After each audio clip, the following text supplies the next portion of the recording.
Judges Corner is brought to you by CoolStuffInc.com, the best online retailer for Magic the Gathering singles and sealed product, and gatheringmagic.com, your place to explore the game. Now it's time for Judges Corner. Hey everyone, thanks for watching another episode of Judges Corner. Today we're going to be talking about the interaction of continuous effects, or in other words, the layers of Magic the Gathering. First off, the layers are the order in which we apply many different continuous effects to anything within the game of Magic. Continuous effects are things like target creature gets +3/+3, or you have hexproof. So there are 7 layers in Magic the Gathering, but before we begin and take a look at those, let's go ahead and look at a Magic card, any old card. How about Bear Cub? We can tell a lot by looking at this card, like it's a vanilla creature card with the subtype Bear, and it's green with a power and toughness of 2. But what if we were to modify it a little? What if we cast Turn to Frog on it, applied a liquid metal coating, let it become immense, twist its image, and then namelessly invert it? We could then clone it, diagnose it with agoraphobia, and then watch as the cub busts out some sweet aerial maneuvers.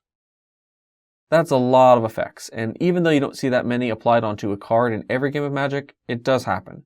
So what actually happened to the Bear Cub and the clone, and in what order do these effects get applied?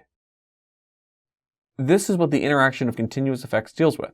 It handles multiple continuous effects and applies them to anything and everything in a very precise and specific order. We also break entire spells down, applying a little from one effect here or there, all in the order they appear within the 7 layers of Magic.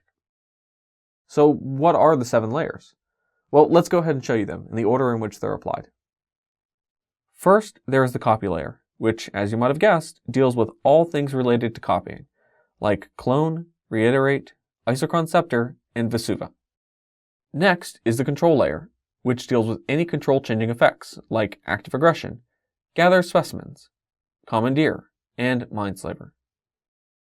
Text altering is the third layer, and it involves the changes of a part of a card's text from one thing to another, like with Trait Doctoring, Swirl the Mist, and Mindbend. Keep in mind that changing the text on a card does not mean the same thing as adding or removing things from a card. Nothing is added, only changed. When a card type or color is changed, then the default is that it is dealt with in those specific layers, and not this one. That may leave you wondering why Trait Doctoring or Mindbend is on this list.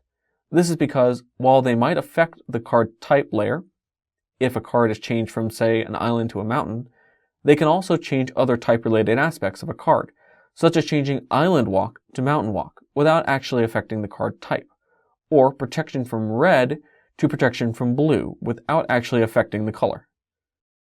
Speaking of types, it's the 4th layer. The type-changing layer deals with main types, like Artifact or Creature. Supertypes, like World or Legend. And subtypes, like Goblin or Elf. You can find type-changing effects on cards like Xenograph, Enchanted Evening, Leyline of Singularity, and this changeling that I can't quite pronounce. Amoeboid changeling? Amoeboid changeling? The 5th layer is the color altering layer, and it deals with anything that messes with a card's color, such as Painter's Servant, Moonlace, Distorting Lens, and Blindseer. The 6th layer deals with adding or removing text on cards, such as with Gravity Well, Lace with Moonglove, or all 5 archetypes from Born of the Gods. The 7th and final layer is actually 5 sublayers, all dealing with power and toughness modifying abilities. It's probably the most frequently encountered layer and will need its own episode to go over. For now, we are just introducing you to the layers. First, there's the characteristic defining ability sublayer, which deals with any effects that derive the power and toughness of a creature from characteristics in the game, such as with Tarmogoyf in card types, or Nightmare in the number of swamps you control. The 2nd sublayer is the power and toughness setting layer, which set the power and or toughness to a specific number, like with Omnibian, Diminish, or Godhead of Awe. The 3rd sublayer deals with any power or toughness additions or subtractions. This one is pretty straightforward, with cards like Giant Growth, Dismember, Augur Spree, Moldavine Cloak, or Pin to Earth. The 4th sublayer is the same as the 3rd, but only dealing exclusively with power and toughness additions or subtractions through counters, like those seen with Wall of Roots, Hunger of the Howlpack, or Grim Affliction. And the 5th and final sublayer involves any effects that flip the power and toughness of any creature, like that with twisted image. The reason the layers exist in that order is because they're in the most intuitive order for almost every interaction you'll encounter. For example, it just makes sense that a creature you'll steal with Act of Treason would get +1/+1 from your Gaia's Anthem, but this is only because we apply the control changing effect in Layer 2, and then later apply the boost in Layer 7C. This is also why, when the creature returns control to its owner, it won't take the +1/+1 with it. But sometimes it doesn't seem intuitive. For example, if we have a Rock's Faithmender and Twisted Image it, it becomes a 5/1 in Layer 7E. Then, in combat, if our opponent plays Hydra Surge on our Rhino, you'd think it would be a -4/1, but you'd be wrong. This is because, as mentioned earlier, we apply continuous effects in the order in which they're evaluated within the layers, not the order in which they're played. So, a -5, -0 is applied in Layer 7C to a power and toughness of 1/5, making it a -4/5. Then, a few layers down, we apply the power and toughness reversal, and we end up with the fatal 5, -4, leaving it to wither away due to having a toughness of less than 1.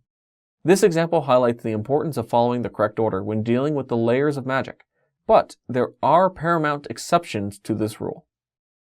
First, all characteristic-defining abilities take precedence and are applied first within their respective layers, which is for things like Alloy Golem being a specific color or Changelings being all creature types. Next, we normally apply effects happening in the same layer in timestamp order. That is to say that the most recently played effect in a specific layer will always be applied over any older effects in that layer. For example, if both a levitation and a gravity sphere are under your control at the same time, whether or not your creatures can fly will depend solely on which of the two came into play last. However, sometimes the timestamps can be overwritten. This occurs when there is a dependency on the outcome of the effect. The age-old example is Blood Moon and Urborg, Tomb of Yawgmoth. Both of their continuous effects affect Layer 4, so it would stand to reason that whether or not something is just a mountain or a blood crypt depends on which of the two came into play last.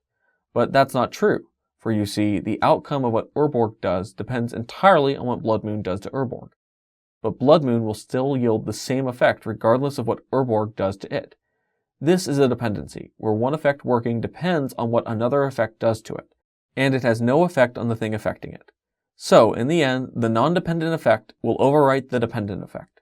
Thus, Blood Moon will make Urborg just a mountain, and Urborg won't make any lands into swamps. Finally, a continuous effect can change whether or not another continuous effect does or doesn't apply.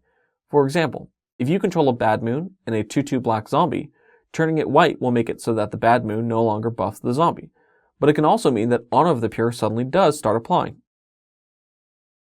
If a continuous effect affects the game rules and not one of the layers described in the video, then it applies after the 7 layers have been applied, following timestamp orders or dependency order. This applies to things like you have no maximum hand size, or creatures must attack this turn if able. So that's it for our introduction to layers. Of course, we're not done yet. I want to come back and talk about some of the more complex interactions with the layers, some of the less intuitive outcomes, and talk a little bit more at length about timestamps and dependencies. But for now, this should give you a basic grasp to move on to that video. If you have any questions about this episode or any other questions in general, you can always send us an email at judgescorner@gatheringmagic.com or leave a comment below, and myself or someone else will be happy to get back to you. And until next time, make sure to shuffle thoroughly, play at a reasonable pace, and have fun.